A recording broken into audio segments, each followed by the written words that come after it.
Hello friends, स्वागत है आपका एलजीआर स्टडी इंटर के इस महत्वपूर्ण वीडियो में। दोस्तों, इस वीडियो में हम आज साइकोलॉजी यानी मनोविज्ञान के कुछ ऐसे प्रश्नों को कवर करेंगे जो कि आपके बोर्ड एग्जाम के लिए काफ़ी महत्वपूर्ण है।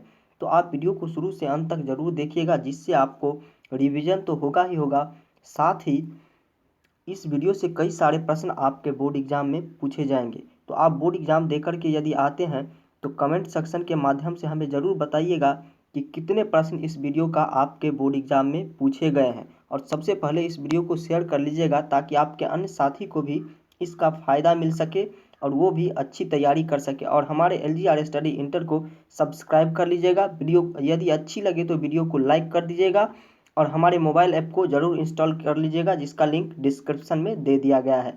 तो आइए फर्स्ट क्वेश्चन को देखते हैं।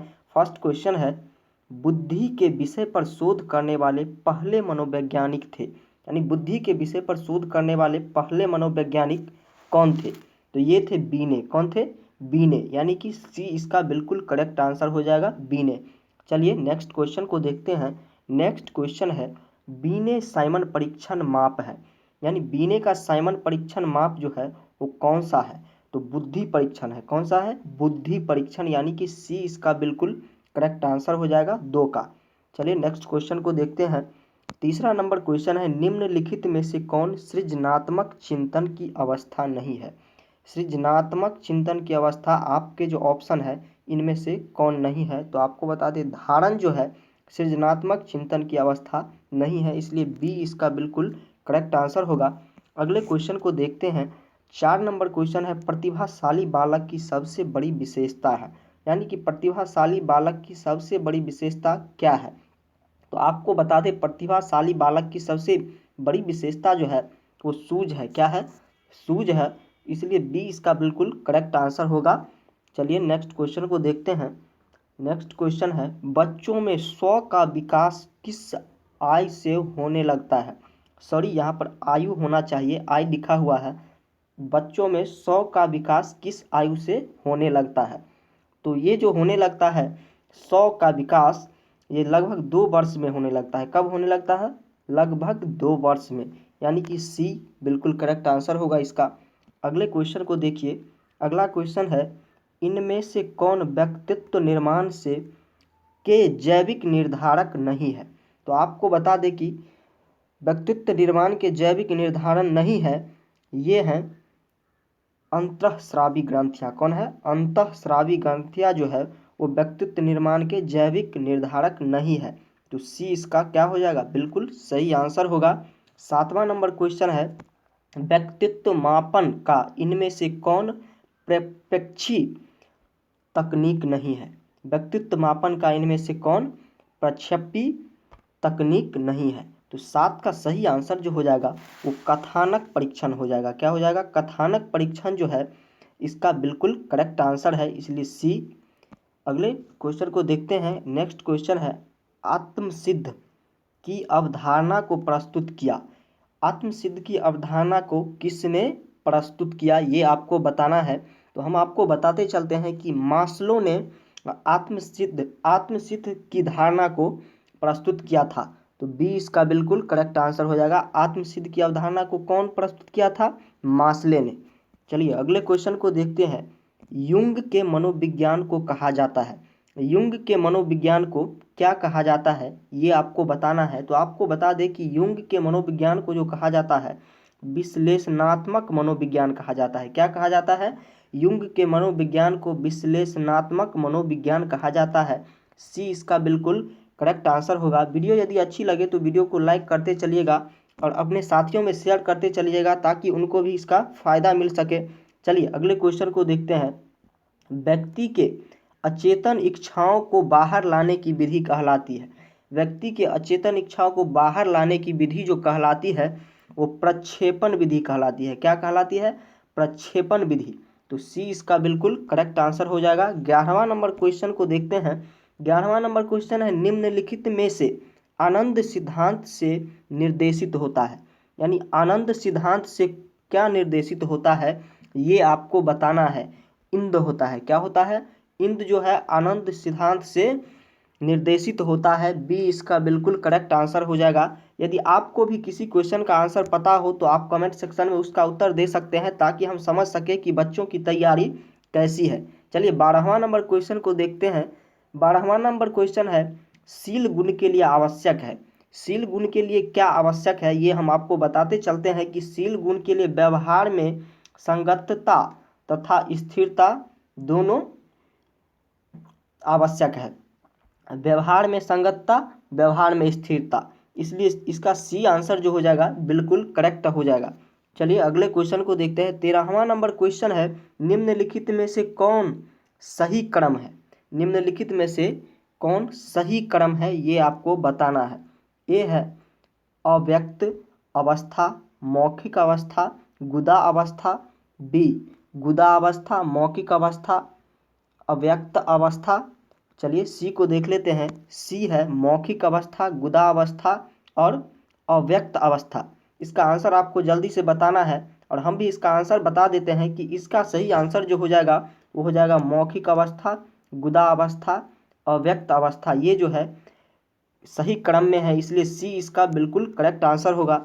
चलिए अगले क्वेश्चन को देखते हैं। 14 नंबर क्वेश्चन है, फ्राइड के अनुसार ओडिपस की अवधि में बालक प्रतियोगिता करता है। फ्राइड के अनुसार ओडिपस की किस अवधि में बालक जो है प्रतियोगिता करता है, किसके साथ, ये आपको बताना है। बहन के साथ, भाई के साथ, माता के साथ, पिता के साथ। तो आपको बता दें इसका सही आंसर जो हो जाएगा वो डी यानी कि पिता के साथ हो जाएगा। फ्राइड के अनुसार जो है ओडिपस के अवधि में बालक जो है पिता के साथ क्या करता है, प्रतियोगिता करता है। तो डी इसका बिल्कुल करेक्ट आंसर होगा। चलिए नेक्स्ट क्वेश्चन को देख लीजिए। नेक्स्ट क्वेश्चन है, तनाव उत्पन्न करने वाले कारक को कहते हैं। तनाव उत्पन्न करने वाले कारक को जो कहा जाता है वो प्रतिबलक कहा जाता है। क्या कहा जाता है, प्रतिबलक, यानी बी इसका बिल्कुल सही आंसर हो जाएगा दोस्तों।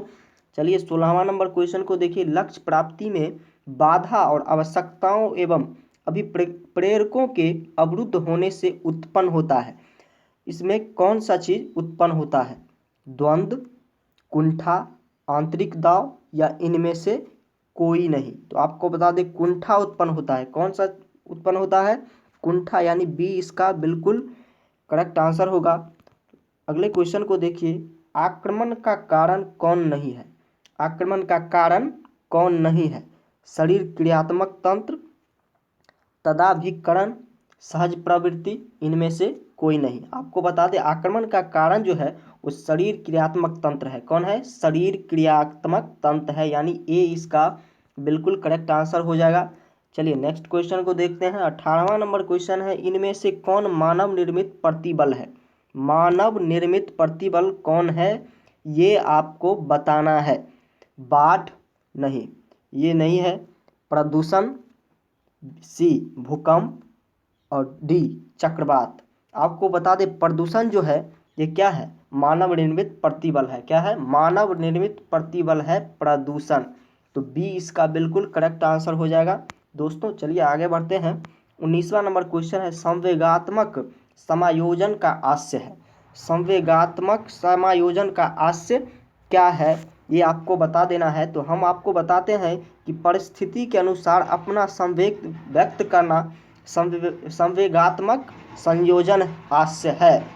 तो ए इसका बिल्कुल करेक्ट आंसर हो जाएगा, परिस्थिति के अनुसार अपना संवेग व्यक्त करना। चलिए अगले क्वेश्चन को देखते हैं। अगला क्वेश्चन है, अक्रोफोबिया का अर्थ होता है। अक्रोफोबिया का अर्थ क्या होता है। तो आपको बता दें अक्रोफोबिया का अर्थ जो होता है ऊंचाई से डरना होता है। क्या होता है, ऊंचाई से जो व्यक्ति डरता हो उसे एक्रोफोबिया कहा जाता है। तो सी इसका बिल्कुल करेक्ट आंसर हो जाएगा, एक्रोफोबिया। चलिए अगले क्वेश्चन को देखते हैं। बुलिमिया एक ऐसी विकृति है जिसमें, यानी बुलिमिया एक ऐसी विकृति है जिसमें क्या होता है ये आपको बताना है।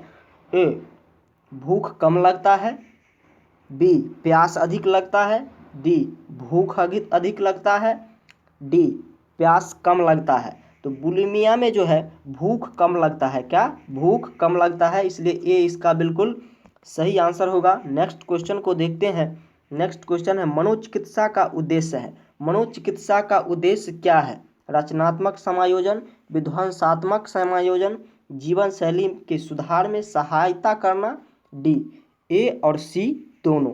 तो 22 नंबर क्वेश्चन का सही आंसर जो हो जाएगा वो ए और सी दोनों हो जाएगा। क्या हो जाएगा?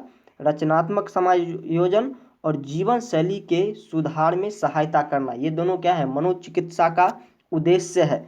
चलिए, तो इसका सही आंसर क्या हो जाएगा? डी इसका सही आंसर हो जाएगा। चलिए अगले क्वेश्चन को देख लेते हैं। 23 नंबर क्वेश्चन है, आधुनिक चिकित्सा शास्त्र का जनक किसे कहा जाता है?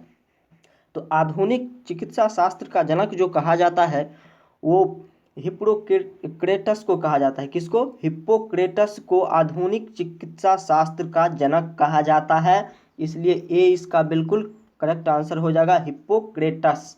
चलिए 24वां नंबर क्वेश्चन को देखते हैं। मनोविश्लेषणात्मक चिकित्सा संबंधित है। मनोविश्लेषणात्मक चिकित्सा किस चीज से संबंधित है ये आपको बताना है। तो फ्राइड से जो है मनोविश्लेषणात्मक चिकित्सा संबंधित है। किससे? फ्राइड से।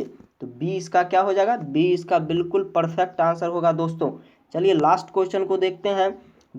विश्व योग दिवस मनाया जाता है। विश्व योग दिवस कब मनाया जाता है ये आपको बताना है। तो 21 जून को जो है विश्व योग दिवस मनाया जाता है, इसलिए बी इसका करेक्ट आंसर हो जाएगा। तो आज के लिए इतना ही। आशा करते हैं कि इस वीडियो के अधिक से अधिक क्वेश्चन आपको बोर्ड एग्जाम में मिले, और आप एग्ज़ाम देकर के आएंगे तो ज़रूर बताइएगा कि कितना क्वेश्चन जो है इस वीडियो से आपके बोर्ड एग्जाम में मिला।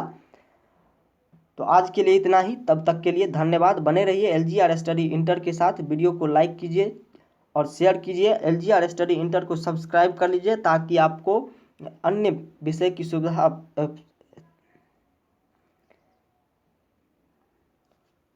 ताकि आपको अन्य विषय की तैयारी करने में सहायता मिल सके। Thank you.